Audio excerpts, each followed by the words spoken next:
There are 3 things that need to happen to successfully get a real estate deal. You, like so many other people, are interested in this concept called financial freedom. Financial freedom pretty much means you live life on your terms. And there's one way that is more proven than any other method that makes this happen. You can achieve wealth and financial freedom through being a business owner, through getting lucky in the genetic pool and having a great family that passes on a tremendous amount of wealth to you. But if you're like me, you didn't want to take the risk of building the business because 97% of small businesses fail. You didn't get handed down a huge amount of money where you could do whatever you wanted with your life and you had to go to work.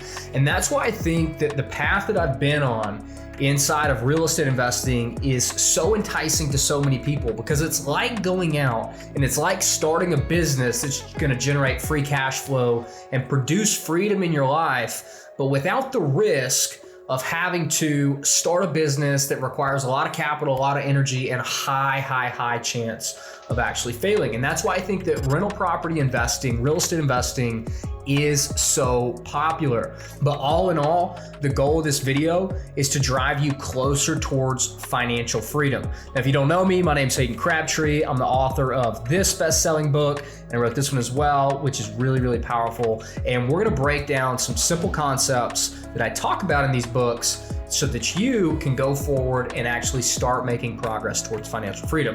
Now, I started out working for free for a mentor. I worked for free for over a year to learn how to play this real estate game, because I knew after reading Rich Dad, Poor Dad that I had to learn how to do this, and that's what drove me to work for free.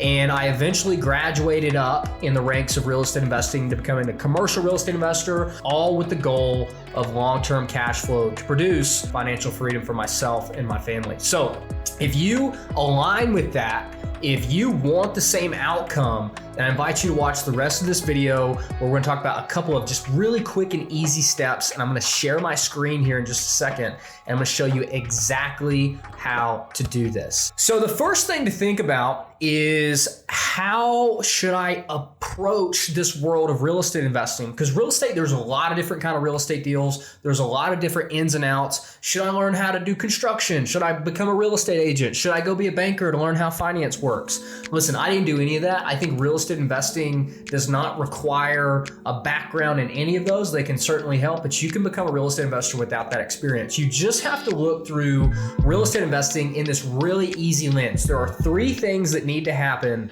to successfully get a real estate deal. Number 1 is you gotta have a deal, and you gotta make sure it's a good deal. That's the first thing that we're gonna talk about. Number 2 is you gotta know how to manage that deal. And now, I'm not a property manager because I want freedom, and I don't want you to be a property manager either. We're talking about how do you manage your investments, not manage your properties. And then the third thing that you have to know is, how am I gonna finance this deal? Where's the capital coming from? And at the end of the day, am I making sure that I'm financing this, paying for this in a way that is both safe long-term and also scalable, right? Because we don't want to just have one rental property and then go, well, I'm out of money, I can't make any more progress, right? We want to do it in a scalable way. So let's dive in, and I'm going to show you guys exactly what I would go for in getting my first deal. So let's dive into my computer here. So the first thing that I'm going to do, guys, is I'm going to go look up top cities in US 2022 population growth. Okay, so here's what we've got to think about. The first thing we have to do is select a market that we want to invest in. A market is a town, and what we really are looking for is, we want a town with a bunch of people. We want a town with new people, because that's what drives the prices of real estate up: supply and demand. Right? That's why houses in California for the same house is worth, 10 times more than it would be worth if it were in South Dakota or wherever, right? Because supply and demand. So I actually invest in one of these markets. I invest in Fort Myers, Florida, because it's a really fast growing population. But we could come to any of these, and we just want to look up a place that is fast growing. Now, if we wanted to invest in the entire US, that's what I would do. But I would say fastest growing cities in insert your state, right? So I'm in Georgia, I live in Atlanta, and if I wanted to say fastest growing cities in Georgia, maybe Atlanta pops up, maybe some other suburb pops up. But the point is that I would look for a place where population is moving to, because that's going to be good for the long-term success of my property. That's how I would pick a market, and I would not overcomplicate this, right? I don't want to get too hung up on picking the perfect place to invest. I would pick a spot and I would start looking for deals. So let's just assume that we're going to pick Fort Myers, Florida here, because I know it's a great market. The next thing I want to do if I want to buy rental houses, guys, let's just go over to Zillow. So I'm going to come to Zillow.com and I'm going to type in Fort Myers, Florida. Okay. Now, again, if you lived in Florida, this is where you want to go. If you're in Texas, you might want to do something different. If you're in Ohio, you might want to do something different.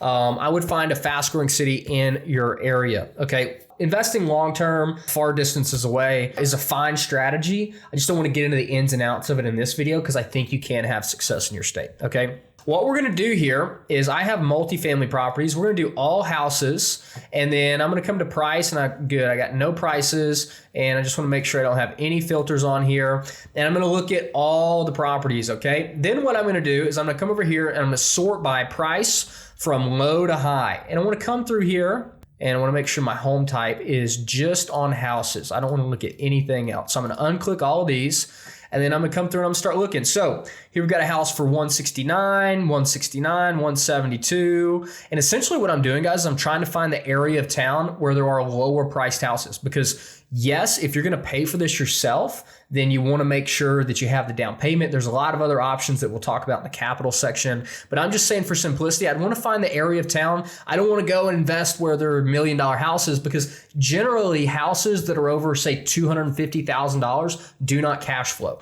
And what we're looking for here is to build houses that cash flow. So let's pick any one of these houses, guys. I'm gonna come through, and this one right here looks fine. So this one's 180,000. What I'm gonna do now is that I've found a house is I need to understand, will this property cash flow? So I'm gonna analyze this deal.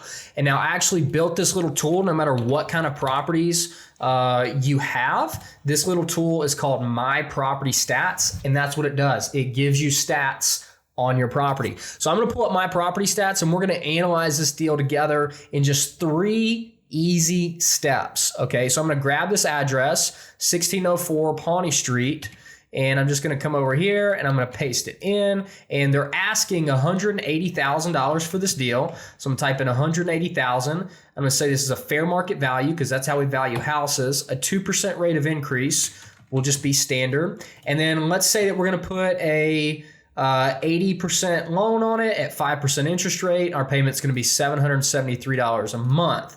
Okay, now we got to put some closing costs on this deal. So let's say we're going to spend $5,000 of closing costs. What that tells me, in order to get in on this house and buy it, I need to come up with $41,000. Okay, if you have $41,000, perfect. If you don't, we're going to talk more about that in the capital section. So just stick with me. The mission right now is figuring out, is this a cash flow positive deal? So that's step number 1 is done. Step number 2 is we're going to come over here and we're going to tell the system how much it's going to rent for. Well, we could read this. Does it say it's rented? Doesn't say anything about it. So here's what we're going to do. We're going to grab this whole address line, and I'm going to open up rentometer.com, and I'm going to come over here. I'm going to paste the address in, and I'm just trying to figure out how much could I rent this property out for. Now it's a 3-bed, 1-bath. So I'm going to come over here and I'm going to say it's a 3-bed, 1-bath, and I'm going to have it analyze. Now it tells me right here the average and the median, 1519, 1549. I'm going to go with 1500. I'm going to be a little conservative, analyze it on the low side. So we'll call this the house. We've got 1 unit, and it's going to rent for $1,500. Okay, boom. That's step 2 of analyzing the deal done. Now, step 3, we're going to want to come through and we're going to want to input some expenses in here, not debt expenses, not financing expenses. We want to come through and we want to input operating expenses. So that's property taxes, insurance, utilities, maintenance, landscaping, things like that. Okay. Now, I'm just going to do a quick, if we want to come and look up the taxes here on this, all I do is I come down to the county, which I'm pretty sure this is Lee County. Yep, county, Lee County, Florida. So I'm going to come through and I'm going to say, let's pay Lee County, Florida taxes online. We'll come down here, Lee County Tax Collector. Let's make sure I got my address. Nice. We'll come through. We're going to do real estate taxes, pay online, and we're going to paste the address in until it loads it for us.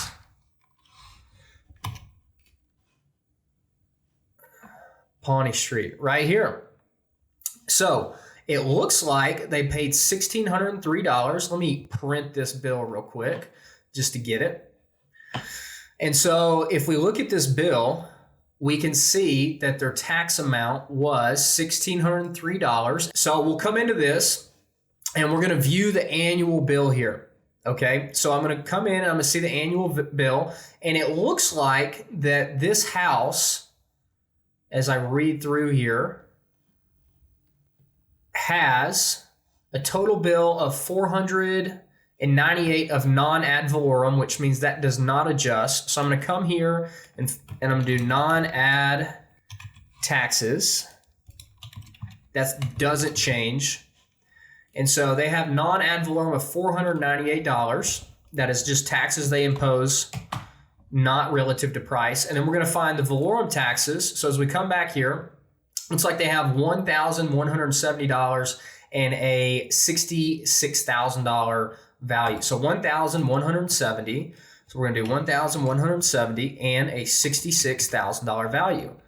Now, what does that mean if we buy this house? It means that the property taxes will go up to $3,190. The non-ad valorem taxes will stay the same. Okay, so you can look up taxes for any city, county, anywhere online pretty much for free. Okay, then we're going to do insurance. I don't know what insurance will cost, so I'm going to come to Zillow and let them estimate it for us. If we come to monthly costs, they'll generally estimate it for us. So it looks like home insurance, $63 a month.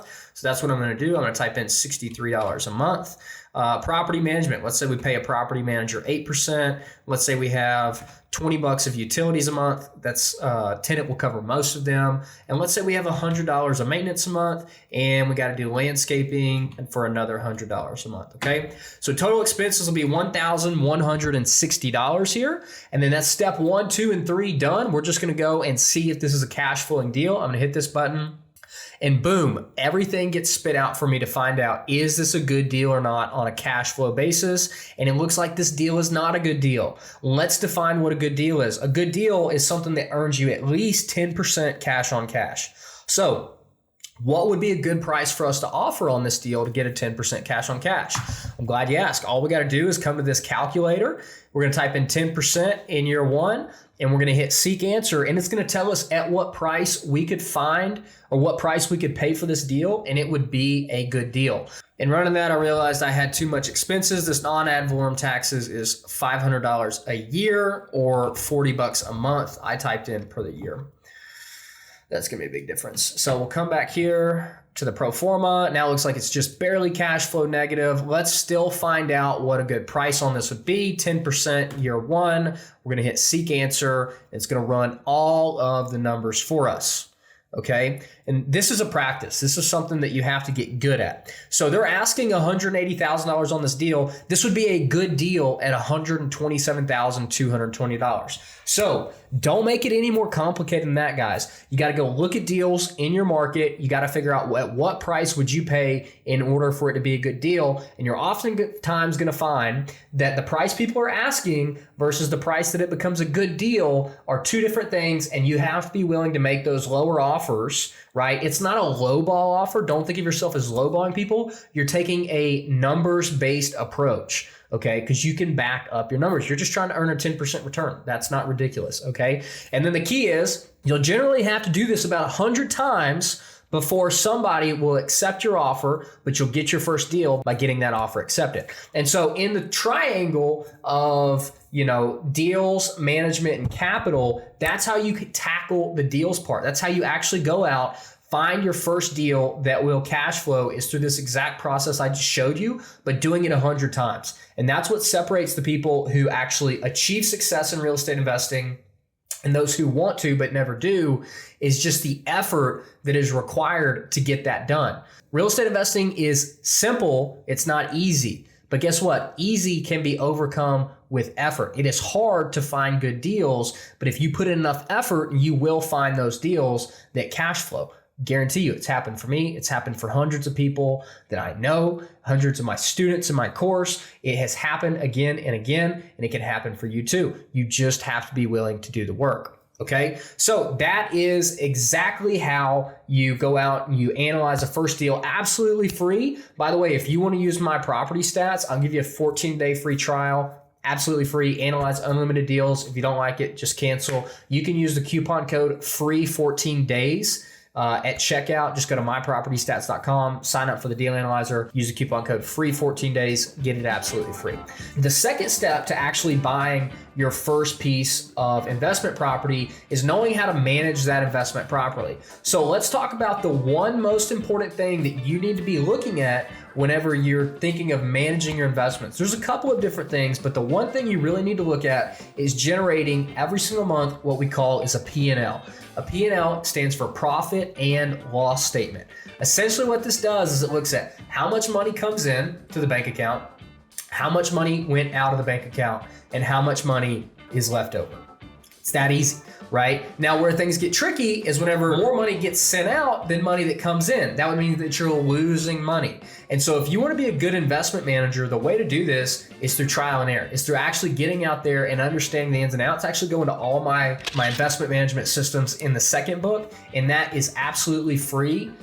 Here on YouTube, the audiobook is, if you want to get the written book, you can do so on Amazon. I'll drop the link in the description. But I have a couple of systems. Number one is knowing how to set it up correctly from the get-go. That's starting an LLC, purchasing that property in an LLC, and making sure it's the correct kind of LLC. Partnerships versus, if you have partners, single member LLCs, S corps, setting all of it up. The other thing is that if you are going to do property management yourself, the company that manages the property and has contracts with tenants needs to be a different company than the company that actually owns the building. And when I talk about investment management, these are the small tweaks that we're talking about. Okay, Garrett Sutton, which I did a video a couple weeks ago, has a great book called Fail Not Fail. And it's all about your LLCs and how to protect yourself from liabilities. As a real estate investor, I would recommend you get that book and read it. But when we're talking about investment management, this stuff is not complicated. It's very, very easy. You just have to make sure that you don't just buy a property and think, I'm done. I'm never going to look at this thing again. It is very, very passive once you get things set up, but you have to know what to do in, a month in order to actually successfully keep your real estate business going and growing. Right. So all about investment management. I don't want to overcomplicate it. If you want to dive more into it, get the second book, skip to flip 2. And again, it's absolutely free here on YouTube. You just got to put in the work of listening to it. Okay.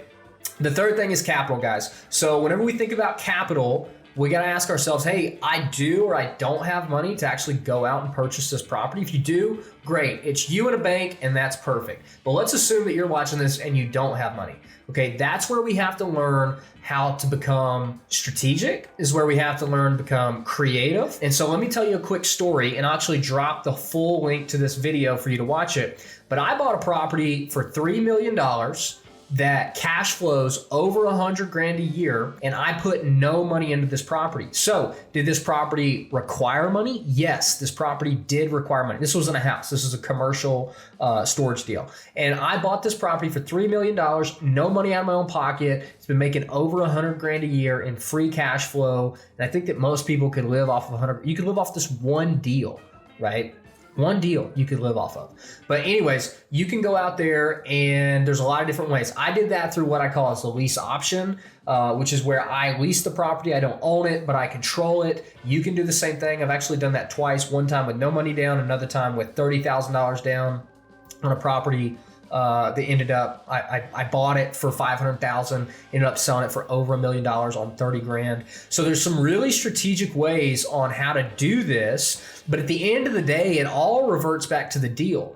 And so what I want to show you real quick inside of my property stats is when you're analyzing deals, there's a lot of different ways. You can say, hey, I could propose owner financing, which is where the owner holds the mortgage for you and you don't go to the bank. You could be a veteran and you could go get a $0 down loan that buys all of the property for you. You could come up with investors. You could have people in your family or people that you know, friends, family, business associates that have money. And as long as you bring a good deal to the table and you know how to structure it, then that can be a win. And so what I'm going to do is I don't want to dive into it all in this video. I have another video talking about how to structure deals with investors that I'll post the link to. I'll probably post it in one of the corners, the top right corner of this video, so that you can actually watch that and understand if you're interested in raising capital, how do you structure those kind of deals. But you don't even have a deal worth structuring. Don't even begin to go down that rabbit hole until you have a deal that has a strong cap rate on basis. Effectively, what this is saying is that how much this deal will produce in income is going to be a good investment compared to how much I'm having to pay for this for. So what I would do is just very quickly, when you're analyzing a deal, you want to look at your cap rate on basis. Some people call this yield on cost. And this is going to be this number right here in my property stats. Now, if you want to have a good deal, the yield on cost needs to be 8% or greater. The higher, the better. Yield on cost, if you get one that's 10, 12, 15%, great deal, go for it. Start to dive more into that rabbit hole of how do I raise capital or how do I structure this deal. If you've got a deal that's below an 8% cap rate on basis, it's not even worth you looking at. Just figure out at what price will that cap rate on basis be 8% or higher. Make the offer, move on, okay? So that is the basics of how you would get your first rental property. It doesn't have to be complicated. It all starts with a good deal, and I've given you enough in this video to literally go out and start looking at your first deal. Again, if you want more support, I've got a lot of content on this channel. If you have any questions, I'm here to support you. Drop a comment below. I'll be happy to help you out. And as always, I'll see you guys in the next video. If you like this, hit the like button, subscribe to the channel, and I'll be producing more content next week.